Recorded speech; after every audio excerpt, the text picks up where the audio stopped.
Hi, Matt McAleer, Director of Equity Strategies at Cumberland Advisors, July 12th, just past the close. I have the Moose, John Mousseau, with me.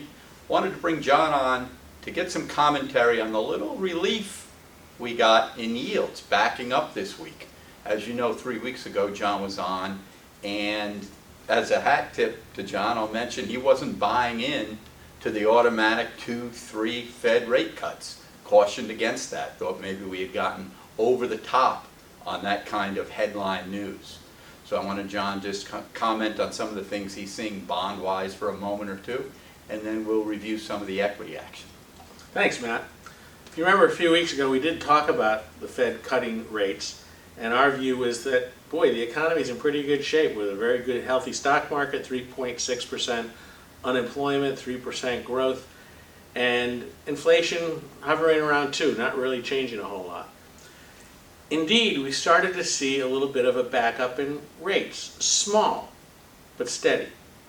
In over 4 weeks, we've seen the 10-year U.S. Treasury bond move from about a 195 up to where it is now at about a 211. 15 basis points, 16 basis points does not make a trend.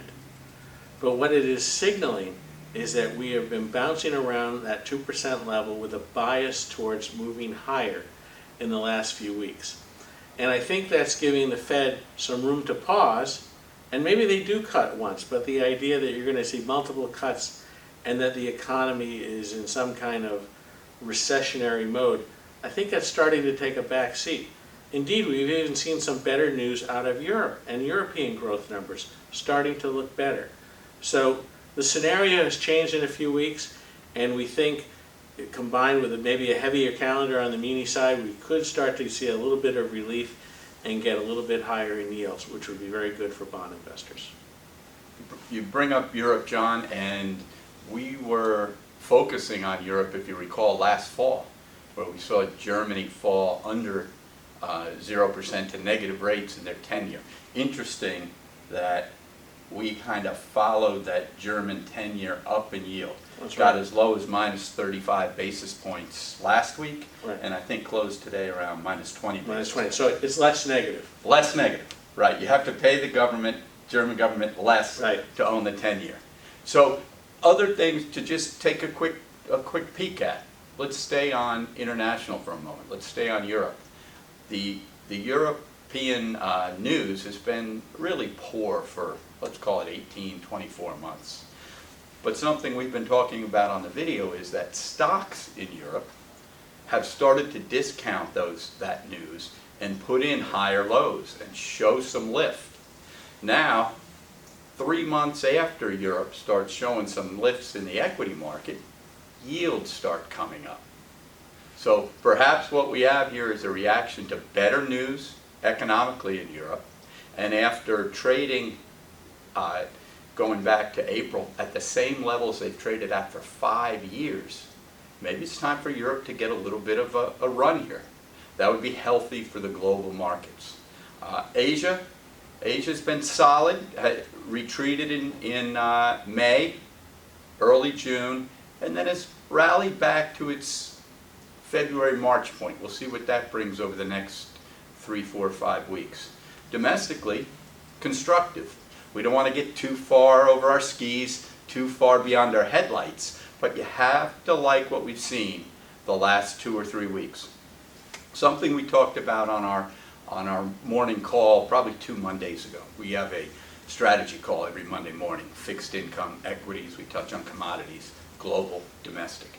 Something we touched on is the S&P's tried to move through this, call it 2950 to 3000 range, 3 previous times dating back to January of 2018.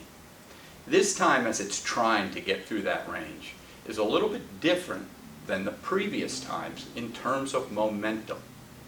When we were trying to move through those ranges earlier, we were already overbought and strung out on the high end of the momentum scale. We were already 80, 90, 100, 120% overbought in the S&P. A lot of the oxygen had already been used to get to that level.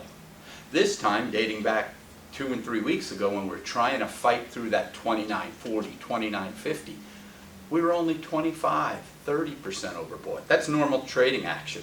Plus 50, minus 50 is normal trading action.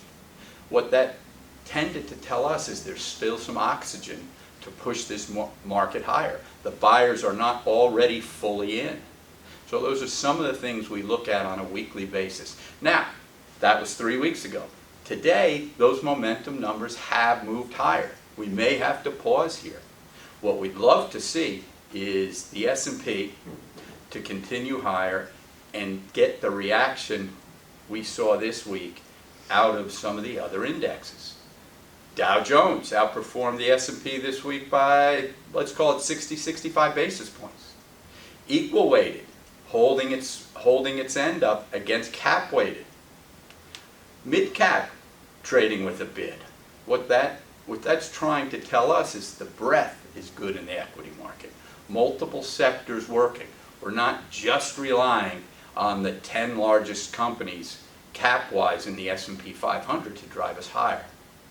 So again, constructive, we like what we're seeing. We never pinpoint one level. We hear often, if the S&P can break through 3,000, that we're off to the races. We don't buy it. We'd love to continue through 3,000, come back, retest some different levels, and move higher. Let the market dictate to us where supply and demand is. So we'll keep reporting what we see week to week. No changes in the portfolios this week. The sectors that have been working have continued to work. We have seen some of the laggards, and when I say laggards, let's call it over the last 12 or 18 months, get a bid. Staples act strong, even energy. For a long time, gold and gold miners had taken a beating. Very good strength over the last 2 months. So it'll be an interesting 4 or 5 weeks, as it always is. We'll see you next Friday.